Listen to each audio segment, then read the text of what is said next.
अस्सलाम वालेकुम दोस्तों, आपका अपना भाई आज एक नई वीडियो के साथ हाजिर खिदमत है। उम्मीद करता हूँ मेरे तमाम भाई कबूतर परवर भाई खैरियत से होंगे।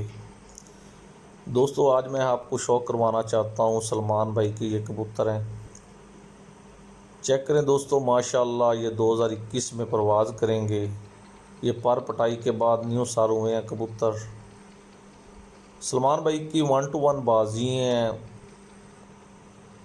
ये सारे कबूतर 2021 में प्रवास करेंगे। दोस्तों वीडियो अच्छी लगी हो तो लाइक एंड शेयर कीजिएगा, चैनल को सब्सक्राइब करें, बेल आइकॉन के बटन को प्रेस करें ताकि हमारी नई आने वाली वीडियो को बआसानी देख सकें। ये दोस्तों व्यूज़ चेक करें, माशाल्लाह सलमान भाई ने ये जाल बनाया हुआ है। ये चेक करें माशाल्लाह, बहुत म्यारी और नवाब परिंदे हैं। ये काला चीना एक फिर रहा है, वाइट आंख वाला। इसमें दोस्तों वाइट आंख वाले, पील अखे, शाखे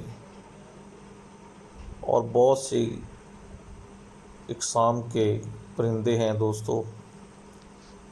बहुत आला और म्यारी परवाज़ों के मालिक हैं दोस्तों। सलमान भाई हर साल 1 to 1 बाजियाँ उड़ाते हैं, पॉइंटों में भी हिस्से लेते हैं। ये चेक करें माशाल्लाह,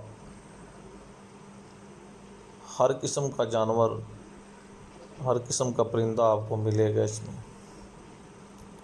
बहुत म्यारी परिंदे हैं दोस्तों।